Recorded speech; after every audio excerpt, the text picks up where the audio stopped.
Halo, assalamualaikum warahmatullahi wabarakatuh. Jumpa kembali dengan Banyuwangi Official, dan kali ini kita mau nonton videonya Pak Hasto lagi, teman-teman ya.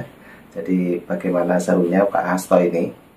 Tiap hari videonya itu selalu mengkritik tentang pemerintahan, dan Pak Hasto juga bikin ulah lagi. Oke, jangan lupa like, komen, dan subscribe di channel ini Banyuwangi Official. Dan nanti teman-teman apabila punya saran dan kritik, silahkan tulis di kolom komentar saya. Dan oke, untuk videonya kita siapkan dulu. Ini sudah ada. Nah, ini teman-teman ya, jangan lupa dukung terus Banyuwangi Official. Untuk videonya, mari kita saksikan. Presiden Joko Widodo meminta Sekjen PDI Perjuangan Hasto Kristianto tidak membuat isu soal dirinya yang disebut ingin merebut kursi Ketua Umum PDI Perjuangan dari Megawati Soekarno Putri. Di sela kegiatan di Bandara Halim Perdana Kusuma, Joko Widodo membantah pernyataan Hasto yang menyebut dirinya ingin merebut posisi Ketua Umum PDI Perjuangan dari Megawati. Jokowi juga bergurau tentang dirinya yang pernah dituding jadi atau ingin merebut Ketua Umum Partai Golkar. Jokowi pun meminta Hasto tidak melontarkan tudingan itu.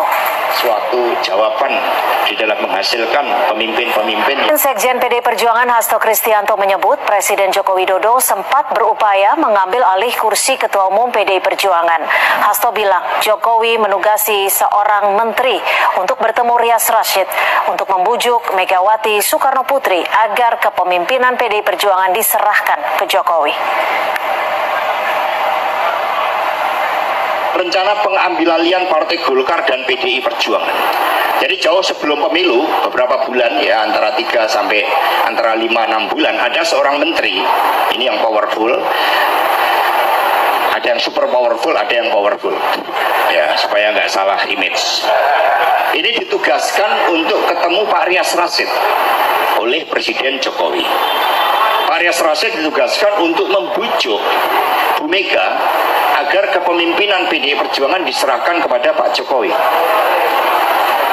Ya, ini dalam rangka kendaraan politik tadi untuk 21 tahun ke depan tadi. Saya pertama. Nah, itulah teman-teman ya. Jadi itulah tadi Hasto ataupun Pak Hasto bikin ulah lagi dan memberikan ceramah-ceramahnya seperti itu.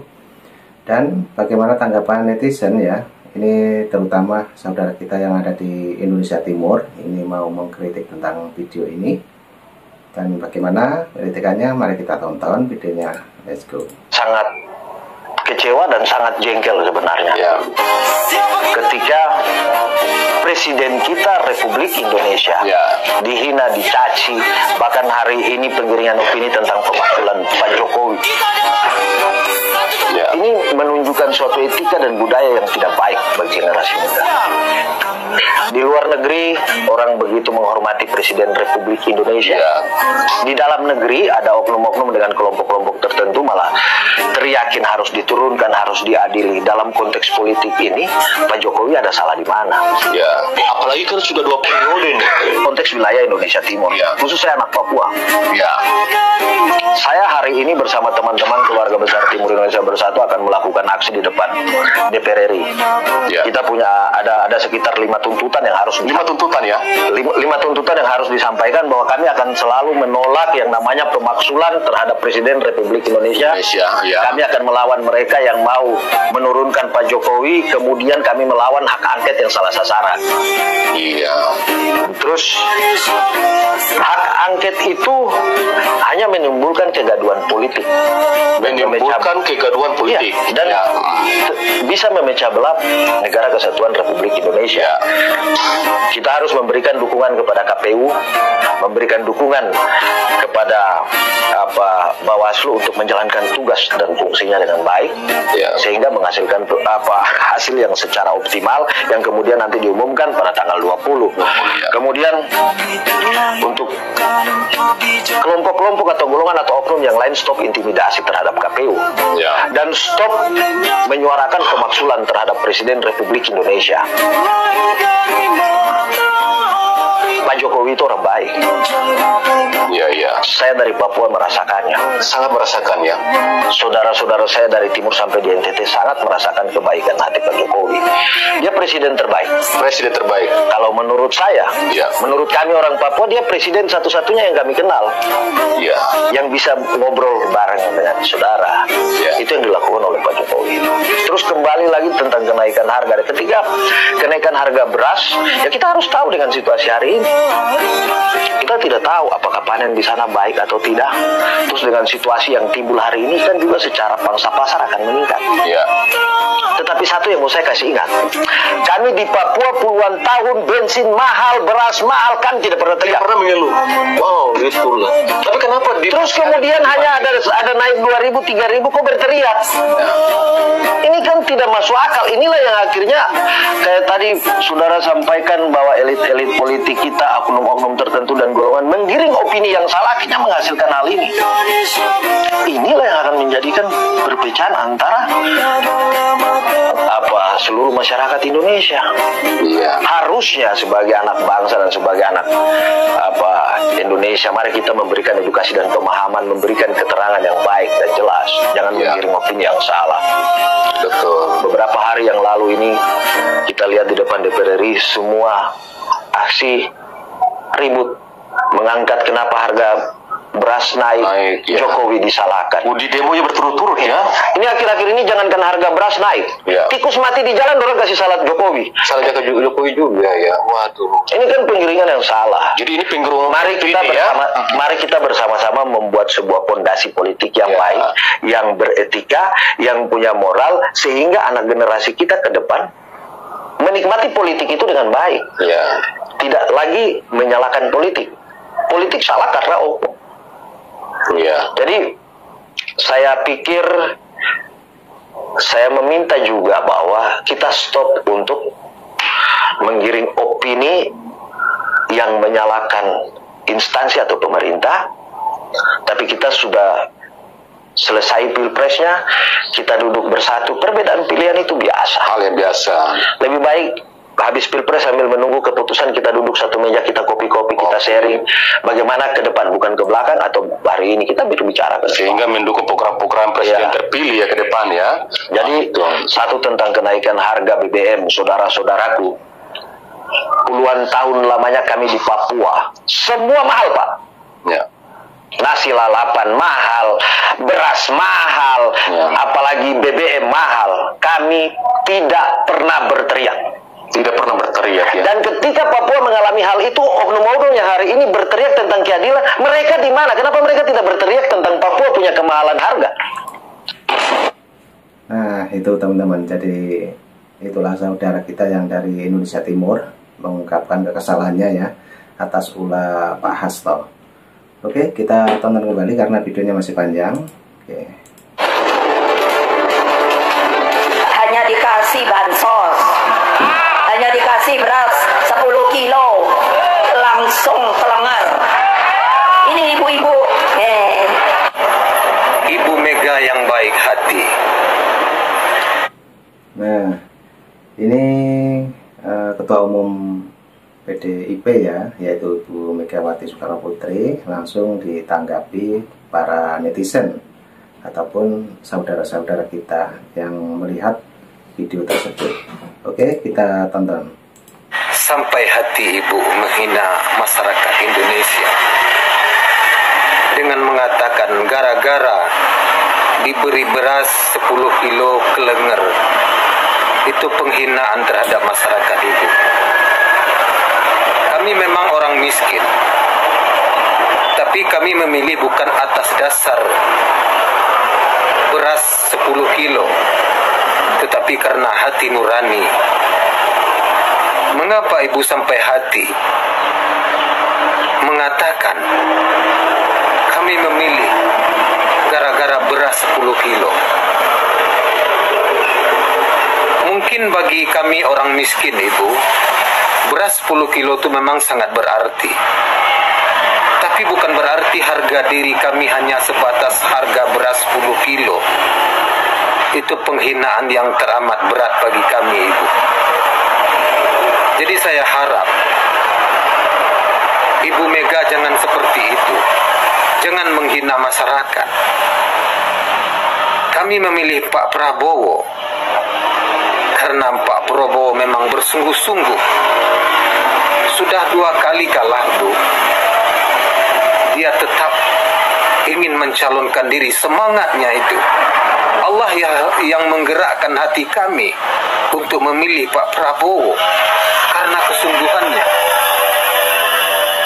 Sekali lagi, Bu Mega, kami memilih bukan karena beras. Jangan hina kami. Jangan hina orang miskin. Karena beras 10 kilo kami sudah kelenger. Itu penghinaan besar bagi kami. Jadi kami harap Ibu boleh saja kaya, boleh saja dengan mudah membeli beras, tetapi bukan berarti Ibu bebas untuk menghina orang miskin. Sekali lagi, sebagai orang kecil, jangan hina lagi kami, Ibu. Cukuplah kami menanggung penderitaan. Jangan ditambah lagi penderitaan dengan penghinaan, Ibu. Kami memilih gara-gara beras 10 kilo. Tidak, Ibu. Karena Allah yang menggerakkan hati kami untuk memilih Pak Prabowo. Karena Pak Prabowo memang bersungguh-sungguh. Terima kasih atas penghinaannya, Ibu. Dan terima kasih juga atas segala perhatian. Mohon maaf atas segala kekurangan. Pusikum wa nafsi bitaqwallah. Assalamualaikum warahmatullahi wabarakatuh. Salam sejahtera untuk kita semua. Nah, itulah teman-temannya. Jadi netizen kita ataupun para netizen menanggapi tentang Ibu Megawati.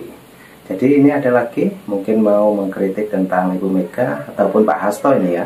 Nah, ini kita tonton kembali. PDIP,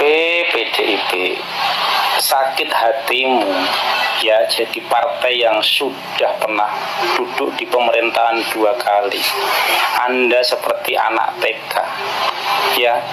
Kenapa ketua umumnya membiarkan daripada anak ranting di kantornya itu melepas daripada foto seorang presiden Republik Indonesia yang syah secara konstitusi, dan itu sengaja di framing, divideokan, yang dipasang hanya gambar Garuda Pancasila sama foto Wakil Presiden Ma'ruf Amin.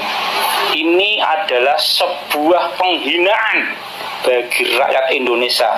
PDIP tanpa rakyat kamu hanya partai kerdil yang tidak punya apa-apa, yang tidak pernah akan didukung lagi oleh rakyat Indonesia kalau jiwa berpolitik Anda adalah jiwa kerdil. Anda sudah menghina rakyat Indonesia dengan melepas foto seorang presiden yang sah secara konstitusi. Sakit hati Anda ya, walaupun itu dilakukan oleh anak ranting, harusnya dari DPP bisa menegur atau ketua umumnya langsung bisa menegur. Ini sebuah pembiaran, dan Anda dengan berpolitik seperti anak TK, maka rasakan nanti ketika pilkada seluruh Indonesia serentak, Anda akan ditinggal oleh pemilih-pemilih daripada partai seperti PDIP. Ingat itu akan dihukum untuk kedua kalinya setelah Pilpres. Walaupun saat ini Ganjar Pranowo dan Mahfud MD itu sudah menyatakan untuk oposisi, entah itu suara partai atau itu suara pribadi. Tetapi anggapan dari kami tidak masalah, kami tidak ada masalah. Gitu, ingat teman-teman. Itulah yang ditanggapi, yaitu tentang Pak Hasto lagi. Lagi-lagi Pak Hasto ini bikin ulah ya teman-teman. Dan kenapa? Itu karena masih marah ya netizen itu tentang foto Pak Jokowi yang diturunkan di kantor PDI Perjuangan yang ada di Sumatera Utara. Oke, kita tonton kembali. Ini masih ada videonya dan tanggapan dari netizen tentunya ya. Oke, jangan lupa like, komen, dan subscribe di channel ini Banyuwangi Official. Oke. Oke, lanjut. Kenapa Prabowo ingin banget Jokowi setelah lengser nanti tetap dikasih jabatan di pemerintahan, sedangkan lawan politiknya ingin banget Jokowi setelah lengser jadi warga sipil biasa aja? Jawabannya menurut saya sih hanya satu, karena Jokowi itu masih memegang kartu as lawan politiknya, sehingga ketika Jokowi masih dikasih jabatan, itu kartu as masih bisa digunakan untuk menciduk, untuk membatasi gerak langkah lawan politiknya. Lain cerita ketika Jokowi sudah menjadi warga sipil biasa, itu kartu as sudah tidak bisa lagi digunakan. Itu kenapa Prabowo ngebet banget, karena dia tidak ingin direcokin oleh lawan-lawan politiknya yang rese, karena kartu asnya ada di Jokowi. Partai yang sudah membangun komunikasi, ada PDI. Apa? PDIP, Bu? Coba lihat ini, Bu.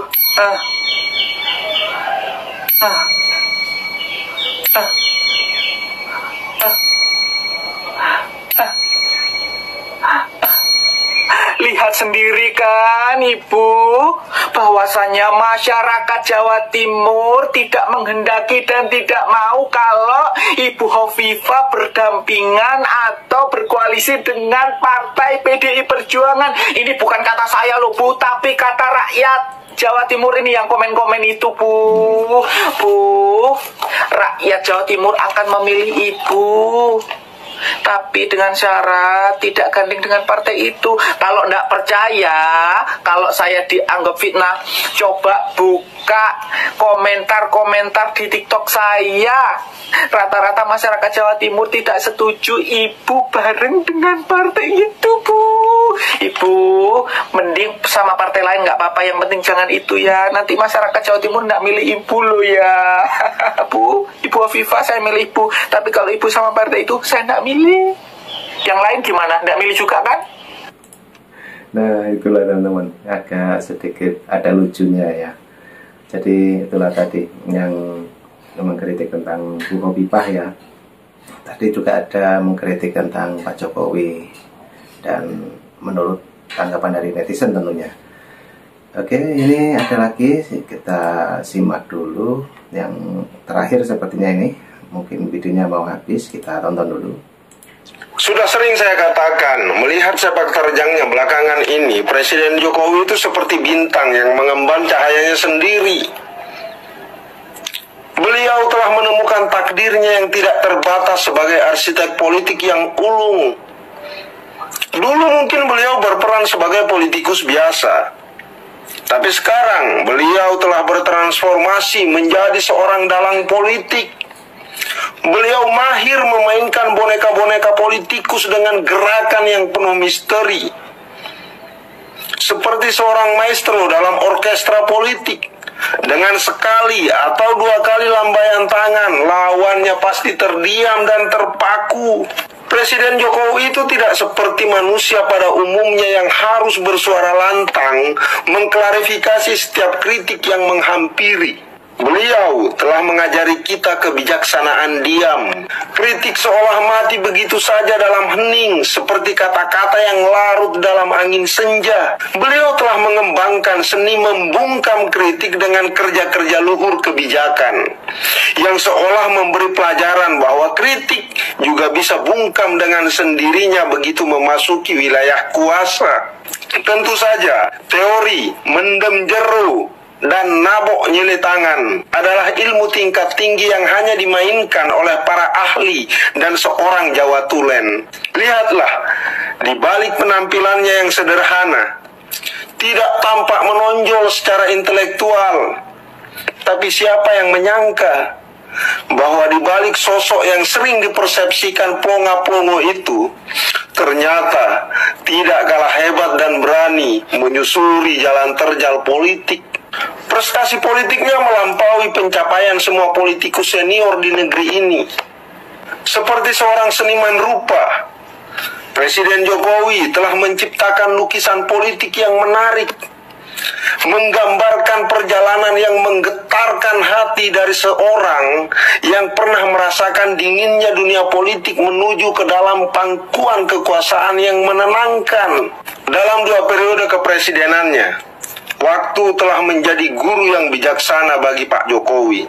Dulu mungkin beliau adalah seorang politikus yang menari di atas ritme partai. Tetapi sekarang, beliau adalah maestro yang menciptakan harmoni dan ritme politiknya sendiri.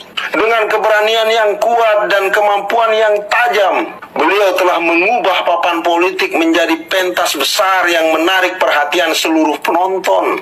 Dalam politik yang penuh dengan intrik dan drama, Presiden Jokowi adalah sutradara yang penuh gengsi. Panggung politik menjelang Pilpres 2024 seperti boneka dalam pengaruh penuhnya.